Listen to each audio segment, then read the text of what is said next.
بسم الله الرحمن الرحيم. الحمد لله رب العالمين، والصلاة والسلام على رسوله الكريم، أما بعد. اللہ تبارک و تعالیٰ پر حمد و ثنا اور اس کے نبی کریم صلی اللہ علیہ وسلم پر بے شمار بے حد بے عدد درود السلام کے بعد ہماری گفتگو صفات باری تعالیٰ سے متعلق جاری ہے، اور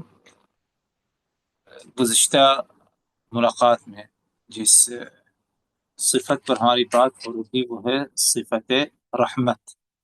اللہ تبارک و تعالیٰ کی ذات رحیم ہے، مہربان ہے اپنے بندوں پر، تمام مخلوقات پر۔ آج جس صفت پر بات ہوگی وہ رب العزت کی صفات میں سے صفت رضا ہے۔ صفت رضا، رضا سے مراد راضی ہو جانا۔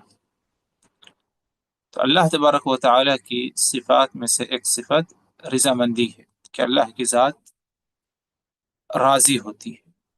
اسی طرح ظاہر سی بات ہے، اگر راضی ہوتی تو اللہ تبارک و تعالیٰ کی ذات ناراض بھی ہوتی ہے، اللہ کو غصہ بھی آتا ہے، جیسے کہ یہ صفت بھی قرآن مجید میں اور سنت نبی سے کیا ہے، ثابت ہے۔ صفت رضا کا اگر ثبوت دیکھا جائے تو اللہ تبارک و تعالی کا یہ فرمان کہ رضی اللہ عنہم ورضوا عنہ، نیک لوگوں کے بارے میں کہ اللہ تبارک و تعالی رضی اللہ عنہ، اللہ کی ذات ان سے راضی ہو گئی،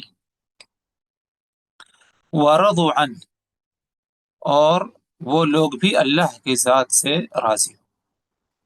خاص طور پر جب رب العزت متقین پرہیزگاروں کو، اہل ایمان کو جنت نصیب کرے گا، ان کے اعمال کا انہیں بدلہ دے گا، تو ظاہر سی بات ہے یہ اللہ کی رضامندی کا کیا ہے، نتیجہ ہوگا کہ رضی اللہ عنہم، اللہ کی ذات راضی ہو گئی ان سے۔ کن سے؟ اہل ایمان سے، متقین پرہیزگاروں سے، جنتیوں سے۔ ورضوا عنہ، اور یہ لوگ جن سے اللہ راضی ہوا ہے، یہ لوگ بھی اللہ تبارک و تعالیٰ کی ذات سے کیا ہے، راضی ہو گئے۔ تو اس آیت کریمہ سے یہ ثابت ہو رہا ہے کہ اللہ تعالیٰ کی جو ذات ہے وہ موصوف ہے رضا سے۔ مطلب یہ کہ اللہ تبارک و تعالیٰ کی ذات راضی ہوتی ہے، اور اللہ کا راضی ہونا، اس کا تعلق دو باتوں سے ہے۔ پہلی بات ہے عمل، اور دوسری بات ہے عامل۔ اسے اچھے سے سمجھیے۔ اگر ہم نے اس بات کو سمجھ لیا کہ رب العزت کی ذات راضی ہوتی ہے، تو اللہ کا رضا کس سے تعلق رکھتا ہے؟ اللہ کی رضامندی کا تعلق کس سے ہے؟ تو دو چیزوں سے ہے، دو باتوں سے ہے۔ پہلی بات ہے عمل، اور دوسری بات ہے عامل۔ مطلب یہ کہ اللہ تبارک و تعالیٰ کی ذات عمل سے راضی ہوتی ہے، اسی طرح رب العزت عامل سے، یعنی عمل کرنے والے سے بھی راضی ہوتا ہے۔ پہلی کی دلیل یہ ہے کہ اللہ تبارک و تعالیٰ کی ذات عمل سے راضی ہوتی ہے۔ رب العزت کا فرمان وَإِن تَشْكُرُوا يَرْضَهُ لَكُمْ، اگر تم اللہ کا شکر ادا کرو، يَرْضَهُ لَكُمْ، تو اللہ تبارک و تعالی یہ عمل تمہارے لیے کیا ہے، پسند کرتا ہے، تمہارے لیے راضی ہوتا ہے کہ تم یہ عمل کرو۔ یعنی شکر گزاری، اللہ اس عمل سے راضی ہے تمہارے لیے، کیونکہ اگر تم شکر ادا کرو گے تو اس میں تمہارا فائدہ ہے، اور رب العزت اس کے بدلے میں تمہیں اجر و ثواب سے نوازتا ہے۔ تو گویا کہ اس آیت کریمہ سے یہ ثابت ہو رہا ہے کہ شکر گزاری یہ جو ایک اہم عمل ہے، رب العزت اس عمل سے راضی ہو۔ اسی طرح رب العزت کا فرمان وَرَضِيتُ لَكُمُ الْإِسْلَامَ دِينًا، وَرَضِيتُ لَكُمْ الْإِسْلَامَ دِينًا، تمہارا دین دین اسلام ہونا میں اس کے لیے راضی ہو گیا ہوں، یعنی میں اس بات پر راضی ہوں کہ تمہارا دین دین اسلام ہو۔ تو اللہ تبارک و تعالیٰ نے ادھر یہ نہیں فرمایا کہ مسلمان سے اللہ راضی، یہ جس نے اسلام قبول کیا، بلکہ یہ بتایا کہ دین اسلام جو کہ ایک عمل ہے، توحید ہے، ایک عمل ہے، اللہ تبارک و تعالیٰ کی ذات اس عمل سے کیا ہے، راضی۔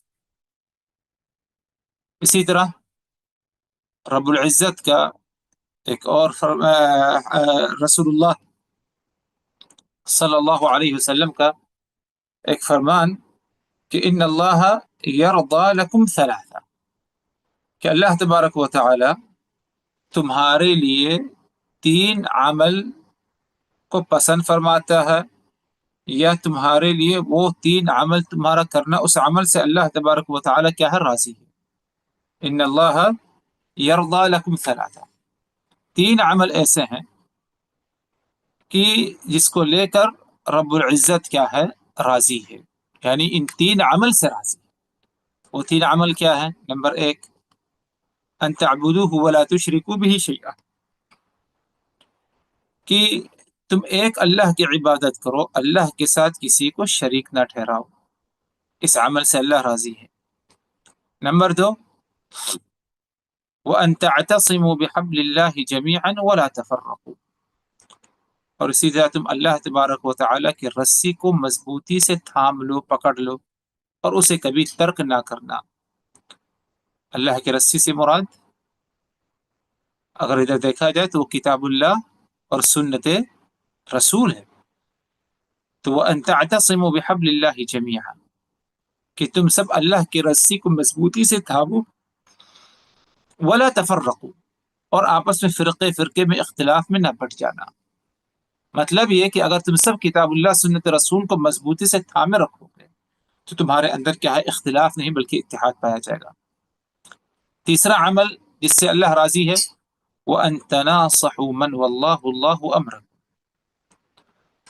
اللہ تبارک و تعالی نے جنہیں تمہارا ذمہ دار مقرر کیا ہے، ذمہ دار بنا دیا ہے، تم ان کے لیے خیر خواہ ہو جاؤ، ان کی ہمدردی، خیر خواہی تمہارے اندر کیا ہے، پائی جانا چاہیے۔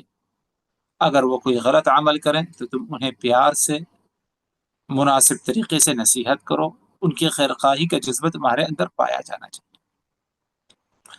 تو اس حدیث سے بھی یہ بات ثابت ہوتی ہے کہ اللہ تبارک و تعالیٰ کی جو صفت رضا ہے، اس کا تعلق دو چیزوں سے یا دو باتوں سے ہے۔ پہلی بات عمل، کہ اللہ کی ذات عمل سے راضی ہو۔ اسی طرح دوسری بات جس سے اس کا تعلق ہے وہ ہے عامل، کہ رب العزت کی ذات عامل سے راضی ہوتی ہے۔ عامل سے مراد عمل کرنے والے سے راضی ہوتی ہے، جیسے کہ رب العزت کے فرمان رضی اللہ عنہم ورضوا عنہ، کہ اللہ تبارک و تعالی ان سے راضی ہو گیا اور وہ اللہ تبارک و تعالی کی ذات سے راضی ہو گئے۔ اللہ ان سے راضی، یعنی ان لوگوں سے، یعنی عامل سے تعلق، عمل کرنے والوں سے، جو نیک عمل کرتے ہیں، ایمان والے ہیں، متقی ہیں، پرہیزگار ہیں، جو جنت کے مستحق ہیں، اللہ تبارک و تعالی کی ذات ان سے راضی، ورضوا عنہ، اور یہ اہل جنت، متقین، پرہیزگار، اہل ایمان، یہ بھی اللہ تبارک و تعالی کی ذات سے کیا ہے، راضی۔ تو الغرض کہنا ادھر یہ تھا کہ اس بات کو جس طرح ہم نے سمجھ لیا کہ رب العزت کی صفات میں سے صفت رضا ہے، کہ اللہ تبارک و تعالی کی ذات راضی ہوتی ہے، تو اللہ کی رضا مندی کا تعلق دو باتوں سے ہے۔ پہلی، نمبر ایک، کہ اللہ تبارک و تعالی عمل سے راضی ہوتا ہے، اور دوسری بات کہ رب العزت عامل سے، عمل کرنے والے سے بھی کیا، راضی ہوتا ہے۔ ہو سکتا ہے کہ ایک عامل جو عمل کر رہا ہے وہ عمل اللہ کو پسند ہو لیکن عامل سے راضی نہ ہو، یعنی اصل طور پر وہ عمل اللہ کو پسند ہے لیکن جو عامل وہ عمل کر رہا اللہ اس سے راضی نہیں. یعنی اس کی مثال یوں لے لیجیے، وہ شخص جو دور دراز سے حج کرنے کے لیے آتا ہے، تھکا ماندہ، اس کے بال بکھڑے ہوئے، اور اس کے بدن پر یا اس کا بدن غبار آلود ہے، طواف کرتا ہے، لبیک اللہم لبیک کہتا ہے، اسے جواب دیا جاتا ہے لا لبیک ولا سعدیک، یعنی تمہارا حج قبول نہیں، تمہارا یہ طواف قبول نہیں. کیوں؟ یعنی طواف کرنا ایک اچھا عمل، نیک عمل ہے، اللہ اسے پسند کرتا ہے، اللہ اس سے راضی ہے. لیکن اس موقع پر اللہ تبارک و تعالی اس عامل سے راضی نہیں. کیوں؟ کیونکہ اس کا کھانا پینا اور اس کا پہننا یہ سب کیا ہے؟ حرام کا ہے. تو اسی لیے اللہ تبارک و تعالی اس عامل سے راضی نہیں، اور اس عامل نے جب وہ عمل کیا، وہ عمل بھی اللہ تبارک و تعالی کے ہاں مقبول نہیں. ورنہ اصل طور پر اگر دیکھا جائے تو وہ عمل اللہ کیا ہے؟ اللہ سے راضی ہوتا ہے. رہی بات کیا کچھ اور دلیلیں پائی جاتی ہیں رضامندی کی صفت اللہ کے حق میں ثابت کرنے کے لیے، تو ادھر شیخ الاسلام ابن تیمیہ رحمہ اللہ نے 5 مزید آیتوں کا ذکر کیا ہے. ان 5 آیتوں سے مزید اس صفت کو کیا ہے؟ ثابت کیا. نمبر 1، رب العزت کا فرمان وَمَن يَقْتُلْ مُؤْمِنًا مُتَعَمِّدًا فَجَزَاؤُهُ جَهَنَّمُ خَالِدًا فِيهَا وَغَضِبَ اللَّهُ عَلَيْهِ وَلَعَنَهُ وَأَعَدَّ لَهُ عَذَابًا عَظِيمًا. جو شخص کسی مؤمن کا، یعنی کسی ایمان والے کا جان بوجھ کر قتل کرتا ہے، جو شخص کسی ایمان والے کا جان بوجھ کے قتل کرتا ہے، یعنی عمدن قصدن جان بوجھ کے قتل کرتا ہے، اس کی سزا کیا ہے؟ رب العزت نے اس آیت کریمہ میں 5 سزاؤں کا ذکر فرمایا. ادھر اگرچہ اس آیت کے ذریعے صفت رضا ثابت کرنا بتانا اصل مقصد ہے، لیکن اس آیت میں ہمارے لیے اور بھی دوسرے سبق پائے جاتے ہیں کہ ایک مومن کی جان کی کیا اہمیت، کیا عظمت اور کیا مقام و مرتبہ اللہ تبارک و تعالیٰ کے ہاں، کہ اگر کسی شخص نے کسی مومن کا جان بوجھ کر کے قتل فرمایا، اس کا خون کیا، اس کی جان لے لی جان بوجھ کر قصدن عمدن، تو یہ نہیں کہ اس کو صرف ایک سزا دی جائے، بلکہ اس آیت کریمہ کی روشنی میں اگر ہم غور کریں تو 5 سزاؤں کا کیا ہے؟ وہ مستحق ہوگا. پہلی سزا جزاؤہ جہنم، کہ اس کا ٹھکانہ جہنم کی آگ ہو، اس کا ٹھکانہ جہنم کی آگ ہے. دوسری سزا ہے خالدن فیہا،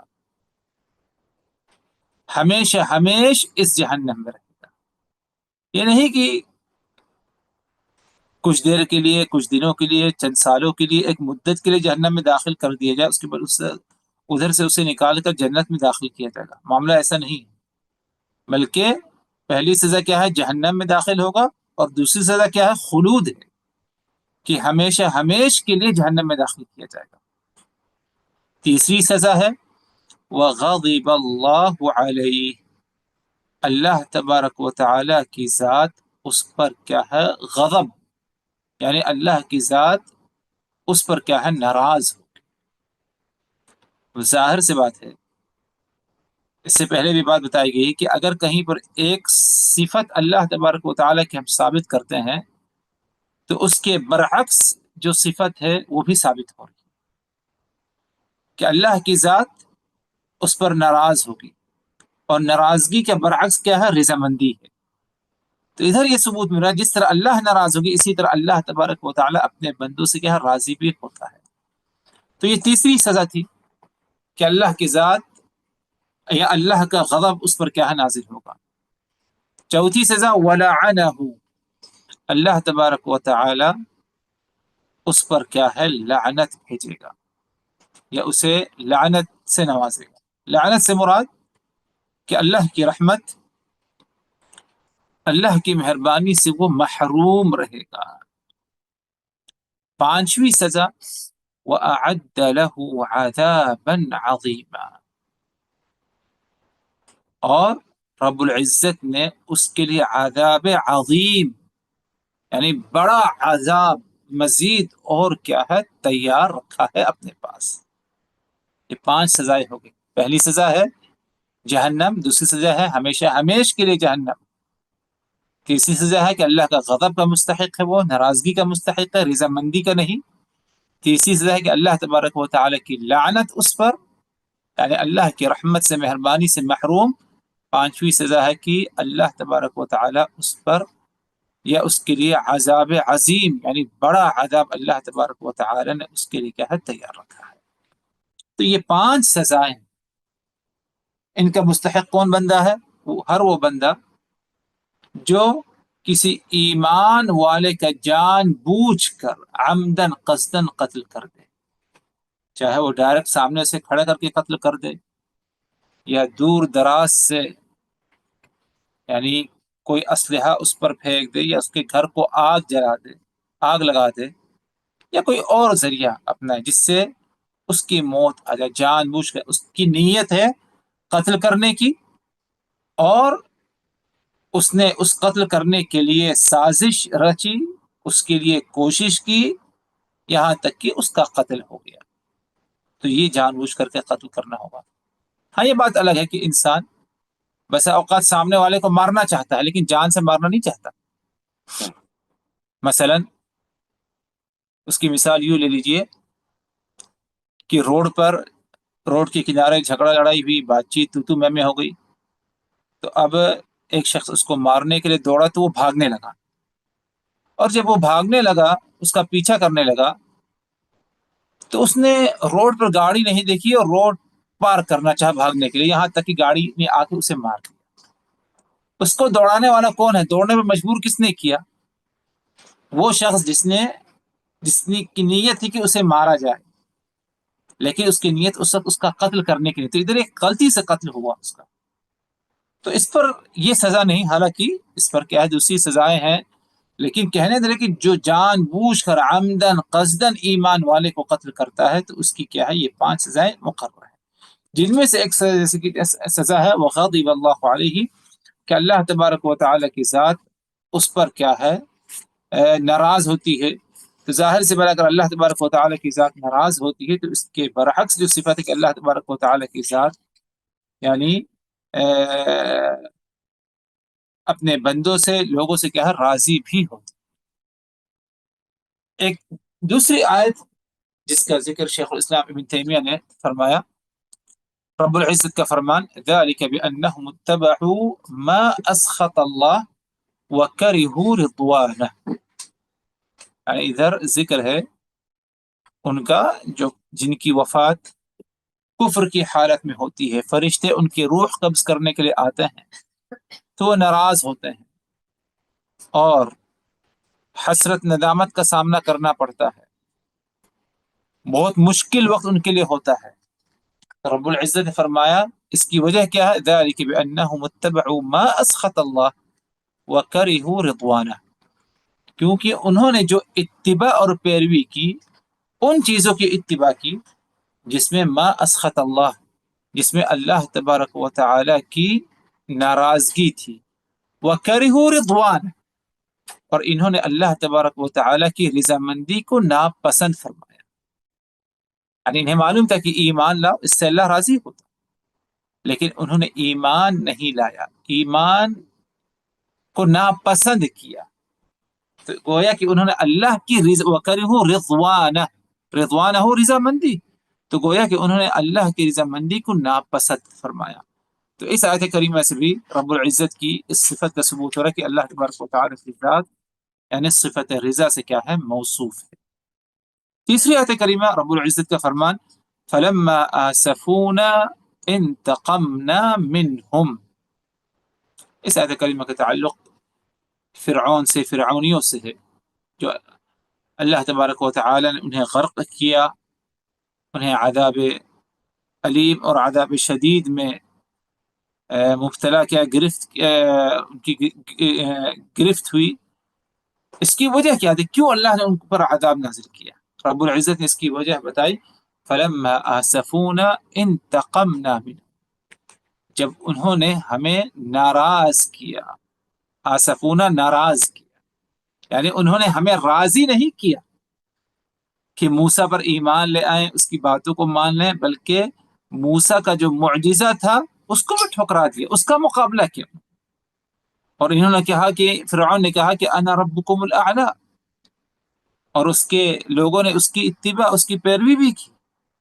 تو اللہ کو گویا کہ انہوں نے کیا ہے، ناراض کیا۔ فلما آسفونا، جب انہوں نے ہمیں ناراض کیا، انتقمنا منہ، تو ہم نے ان سے کیا ہے، بدلہ لیا۔ یعنی انتقمنا سے مراد، یہ بدلے سے مراد کہ ہم نے انہیں کیا ہے، عذاب میں مبتلا کیا اور ان پر کیا ہے، عذاب نازل کیا۔ ظاہر سی بات ہے کہ اللہ تبارک و تعالی اگر اس قوم سے ناراض ہوا، ظاہر سی بات ہے کہ اللہ تبارک و تعالی راضی بھی ہوتا ہے، لیکن اس وقت جب اللہ کو ناراض نہ کیا جائے۔ ایک چوتھی آیت کریمہ، رب العزت کا فرمان، وَلَكِنْ كَرِهَ اللَّهُ بِعَاثَهُمْ فَثَبَّطَهُمْ، آیت کریمہ سورہ توبہ کی ہے، اور اس آیت کریمہ کا تعلق قتال فی سبیل اللہ، جہاد سے، کہ جب اللہ نے انہیں حکم دیا، رسول نے حکم دیا، تو انہوں نے لڑنے کو، قتال فی سبیل اللہ کو ناپسند کیا، اور اس کے لیے ان کے اندر جذبہ شوق نہیں پایا گیا۔ تو اللہ تبارک و تعالیٰ نے فرمایا کہ وَلَكِنْ كَرِهَ اللَّهُ بِعَاثَهُمْ فَثَبَّطَهُمْ، انہوں نے اگر اس عظیم عمل کو، قتال فی سبیل اللہ کو انہوں نے ناپسند کیا، تو اللہ تبارک و تعالیٰ نے بھی اس بات کو ناپسند کیا کہ وہ اٹھ کھڑے ہوں۔ یعنی ادھر گویا کہ اس بات کی طرف اشارہ ہے کہ بندہ اگر کسی نیکی کی نیت کرتا ہے تو اللہ تبارک و تعالی اسے توفیق دیتا ہے، اس کی مدد فرماتا ہے۔